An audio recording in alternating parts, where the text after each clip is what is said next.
Assalamualaikum warahmatullahi wabarakatuh. Salam sejahtera dan salam sejahtera. Alhamdulillahirabbil alamin. Wassalatu wassalamu ala asyrafil mursalin wa ala alihi wasahbihi ajmain.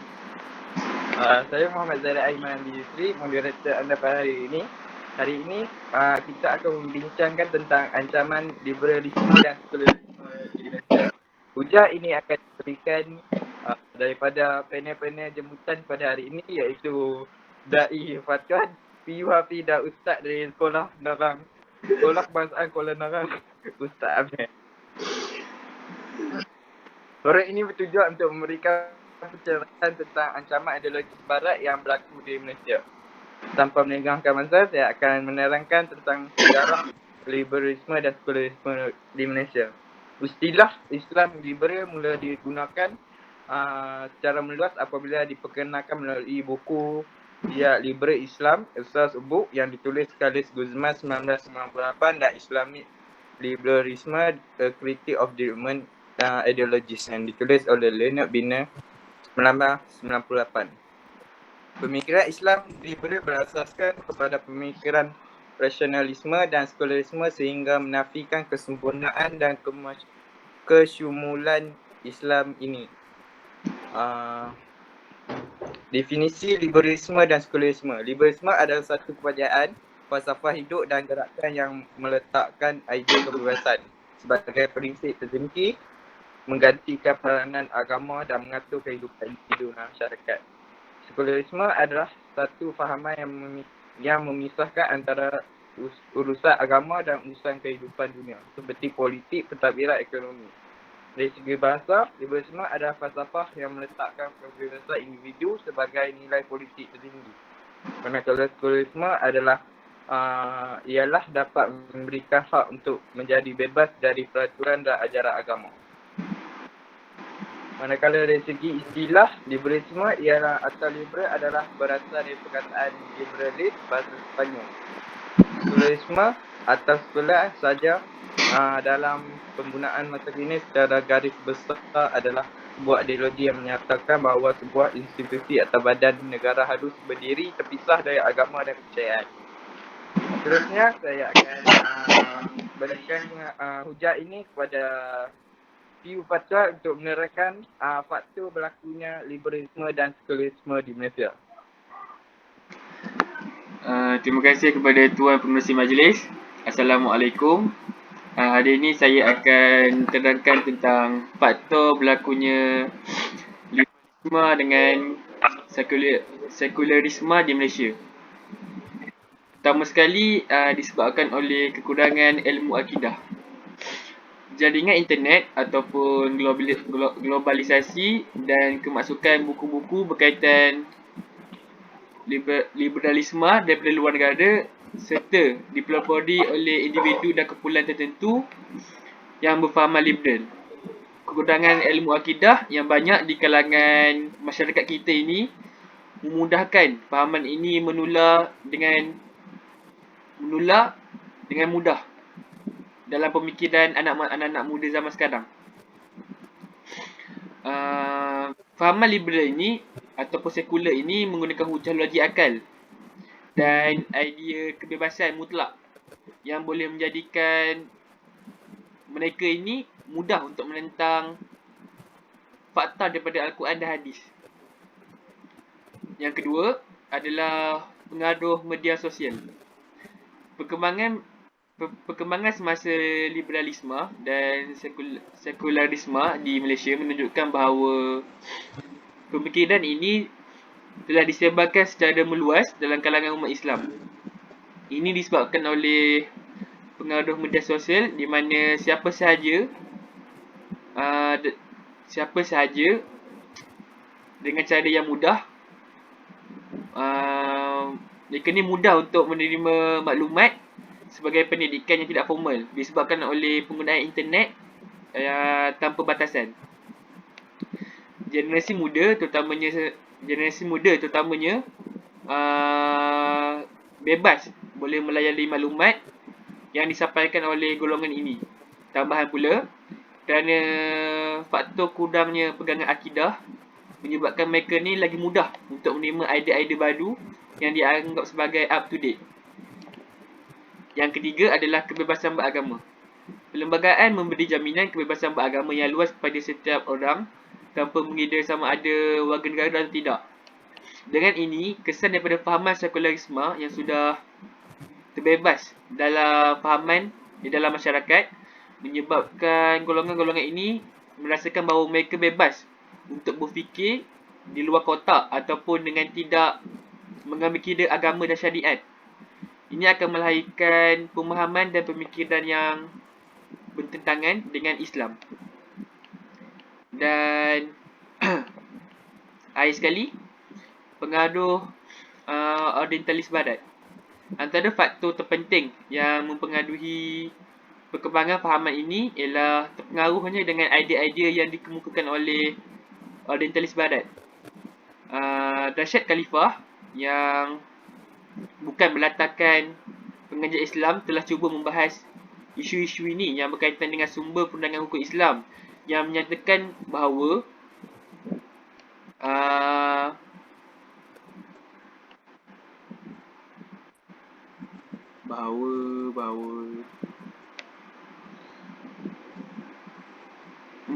dia mengatakan bahawa hukum Islam ini hanyalah berasaskan kajian saintifik dan penaklukan semata-mata. Atas slogan kebebasan bersuara, jadi mereka telah menyatakan dalam satu perkara bahawa semua manusia dilahirkan bebas dan sama data dari segi kemuliaan dan hak-hak bagi mereka.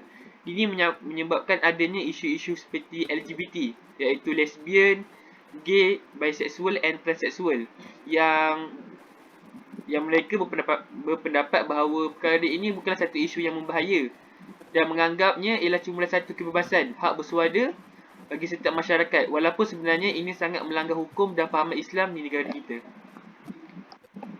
Jadi itu je faktor-faktor daripada saya. Terima kasih.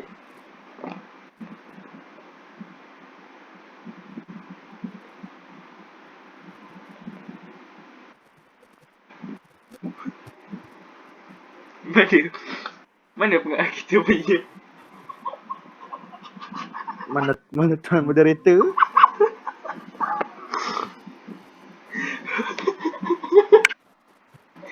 Mana tuan lah? Oi. Sambung. Dah biar. Seterusnya saya akan menerangkan langkah-langkah atasi ancaman liberalisme dan sekularisme di Malaysia. Tiada masalah dan tiada jalan penyelesaian kerana Rasulullah SAW telah bersabda dan bermaksud bagi setiap penyakit ada ubatnya. Perkara utama yang mesti diperbetulkan kembali ialah soalan pendidikan kepada generasi muda merangkumi golongan remaja dan belia. Pendidikan amat membolehkan umat Islam keluar dari kegelapan dan kekeliruan yang cuba dimainkan oleh setengah pihak. Allah Subhanahu Wa Taala telah mengingatkan umat Islam supaya tidak mengikut ajaran yang sesat atau cuba menyesatkan. Selain itu, cadangan yang kedua ialah media massa. Pelbagai alat sebaran yang muncul hari ini seperti televisyen, surat khabar, majalah yang boleh menjadi ejen yang paling berpengaruh ke arah penyebaran sesuatu agama. Demikian sebagai Muslim yang sejati, kita perlulah sentiasa berwaspada dengan agenda yang diberikan kepada oleh ideologis barat. Seterusnya ialah peranan masyarakat dan ibu bapa. Masyarakat dan ibu bapa memainkan peranan yang penting dalam menangani penularan pengaruh barat kepada orang sekeliling kita. Seterusnya ialah melahirkan lebih ramai ilmuwan dan ahli sains dari kalangan umat Islam. Ini kerana jika terdapat banyaknya golongan ini dalam Islam, ideologi barat tidak akan dapat mempengaruhi orang sekeliling kerana adanya golongan yang dapat mengawal pengaruh ini dari terus tersebar. Seterusnya ialah kesan fahaman liberalisme dan sekularisme.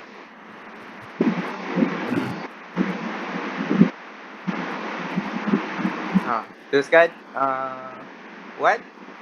Kesan Tidak.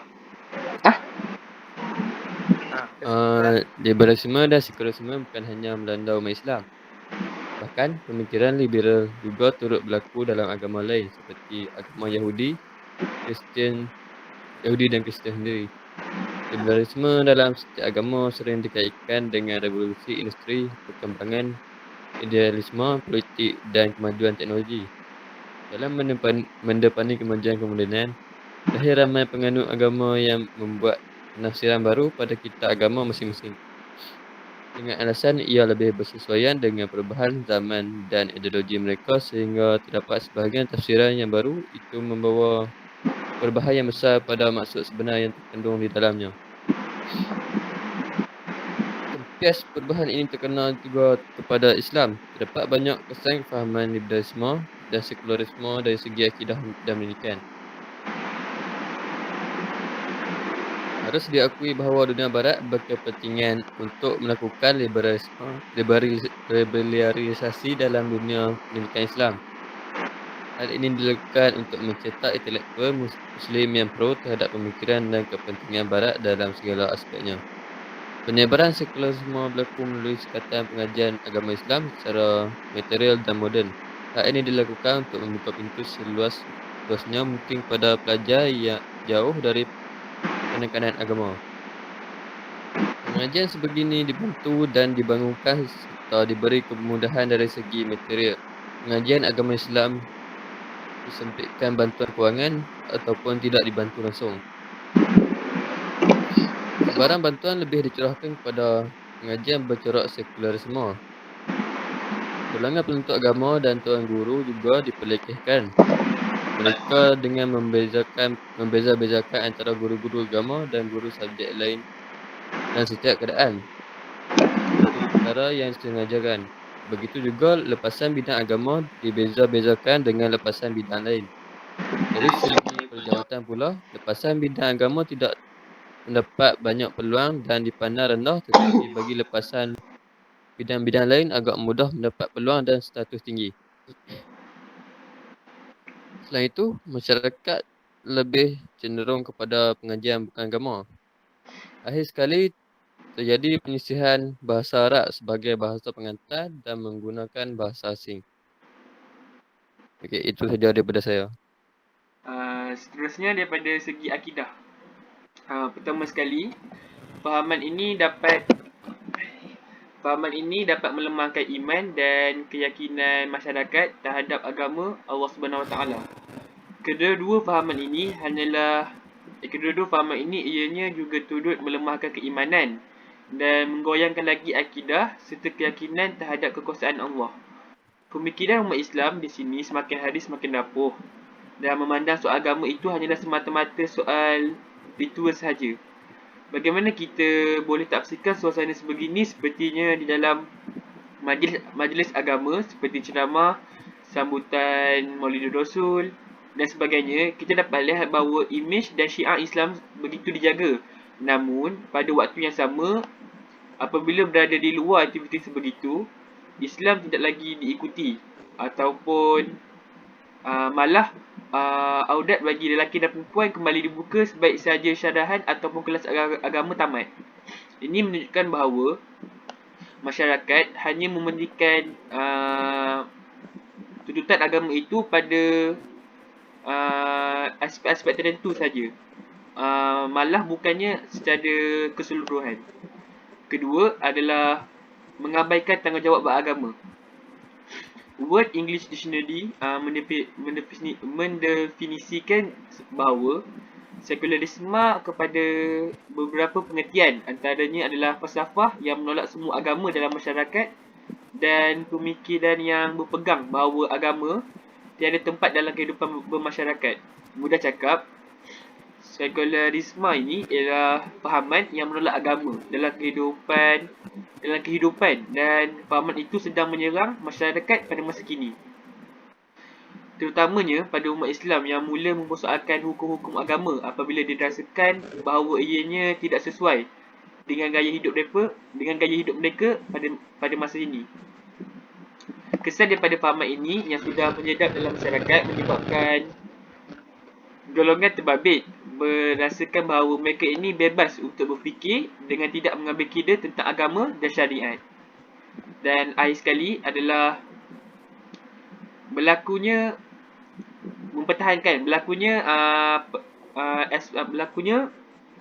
pertahanan dalam aspek-aspek ataupun hak-hak asasi LGBT.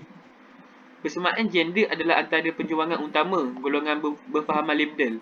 Terdapat beberapa NGO yang berlandaskan pemikiran Islam liberal ini telah berusaha secara keras untuk menuntut persamaan antara lelaki dan wanita sebagai agenda perjuangan mereka.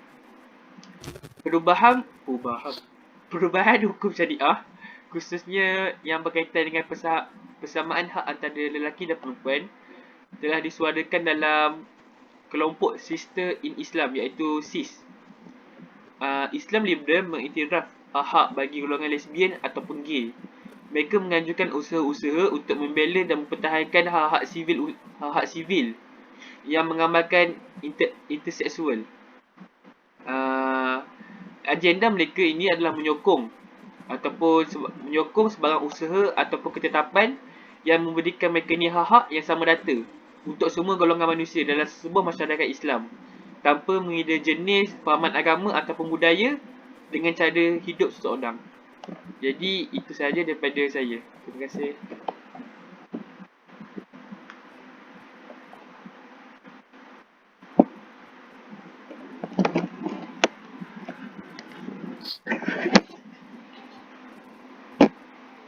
Seterusnya adalah isu semasa yang berkaitan liberalisme dan sekularisme yang akan diberikan kepada Ustaz Amir Yusof.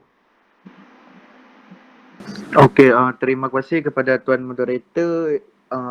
Antara isu semasa yang dapat kita kaitkan dengan masalah liberal dan sekularisme dalam kalangan masyarakat di Malaysia pada hari ini ialah kemunculan badan bukan kerajaan atau NGO seperti yang dimaksudkan oleh Fatuan tadi. Fatuan dah menyebut SIS. Nama penuh mereka ialah Sister in Islam. SIS mula ditubuhkan pada awal 1983. SIS ni merupakan kumpulan yang berfungsi sebagai kumpulan yang menyarankan persamaan hak antara wanita dan lelaki serta mempromosikan konsep demokrasi dan kebebasan. Setelah lebih 3 dekad terlibat dalam membahaskan tentang isu wanita dalam Islam, SIS boleh dikatakan sebagai sebuah pertubuhan yang tersusun dari segi pengurusannya kerana terdiri daripada pelbagai golongan profesional. Akan tetapi konsep keadilan yang diperjuangkan oleh SIS dilihat berbeza daripada ajaran agama Islam yang sebenar melalui beberapa terbitan buku serta beberapa ruangan artikel yang terdapat di dalam laman sesawang mereka. Apa yang jelas, SIS merupakan gerakan yang telah memperjuangkan konsep kebebasan dan rasionaliti pemikiran yang bercanggahan dengan agama. Namun gerakan ini tidak menzahirkan ideologi mereka dengan pengakuan terhadap berpengaruh daripada fahaman liberal dan sekular tersebut. Seterusnya, antara isu yang berkaitan dengan SIS ini ialah kumpulan yang memperjuangkan hak wanita Islam yang gagal dalam usaha mencabar fatwa yang dikeluarkan oleh Jabatan Agama Islam Negeri Selangor JAIS 6 tahun lepas yang menggelarkannya sebagai sesat. Jawatan Kuasa Fatwa Negeri Selangor pada Julai 2014 telah mengeluarkan fatwa bahawa SIS yang ditubuhkan pada 31 tahun yang lalu sebagai kumpulan yang mengamalkan liberalisme dan pluralisme. Agama telah menyeleweng daripada Islam yang sebenar serta SIS ingin menegaskan bahawa Islam bukanlah mewujudkan atau menggalakkan poligami. Poligami tanpa had pernah menjadi amalan sedia ada di zaman sebelum Al-Quran diwahyukan. SIS turut mempersoalkan sama ada poligami patut dibenarkan di bawah Undang-Undang Keluarga Islam. SIS memperjuangkan beberapa isu seperti menamakan perkahwinan bawah umur, sunat ke atas wanita, hak sama rata dalam perkahwinan Islam dan juga Undang-Undang Keluarga Islam serta mengambil pendirian dalam jenayah berdasarkan gender dan kepolisian moral. Di dalam carian web e-Fatwa Malaysia, SIS telah dilabel sebagai sesat oleh kerana fahaman liberal dan pluralismenya. Peguam kontroversi iaitu Siti Kasim dalam kenyataan kepada media berhubung keputusan mahkamah itu berkata, Pihak yang sesat adalah pihak yang buta melihat kerja keras sis yang membantu golongan wanita dan kanak-kanak di Malaysia. Kita harus lawan dan saya sokong sis 100%. Mereka yang buta sahaja tidak nampak apa yang sis telah lakukan, kata Siti Kasim dalam memaknai kenyataannya itu di laman Facebooknya, sambil menambah bahawa keputusan hakim itu langsung tidak masuk akal. Apa yang kita dapat simpulkan daripada kewujudan sis ini, kerajaan bersama-sama dengan masyarakat Islam mestilah sentiasa peka dan berwaspada akan ancaman-ancaman daripada pihak sebegini yang dapat merosakkan mental dan rohani Islam serta membawa kepada murtad serta mendapat azab yang pedih di akhirat kelak. Sekian itu saja isu semasa, kembali kepada Tuan Moderator. Terima kasih.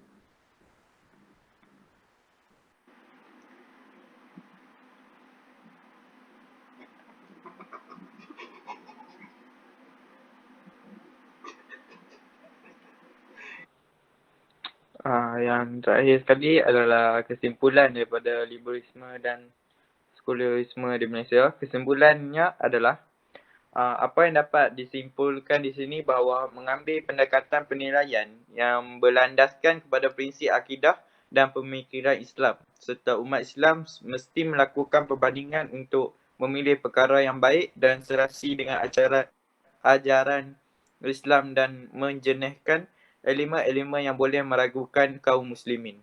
Akhirnya, makalah ini yang mendapati ada banyak sikap keterlaluan dan pemikiran moden ini, sehinggakan berlaku salah faham dan salah tafsir kepada mesej wahyu dan kehendak agama. Maka ruang yang terlalu luas tidak sepatutnya diberikan kepada tafsiran dan takwilan persendirian. Sebaliknya, umat Islam mesti berpegang dengan ajaran ijma' dan panduan jemaah ulama. Sesungguh pun begitu, keprihatinan liberal Muslim dan liberalisme terhadap tema kebebasan dan kesamarataan perlu diambil perhatian pengajaran oleh para ulama Islam. Cuma penjelasan perlu terus dilakukan agar ketergelinciran akidah dan pemikiran boleh dielakkan. Setakat itu saja hujah pada hari ini. Sekian. Assalamualaikum warahmatullahi wabarakatuh.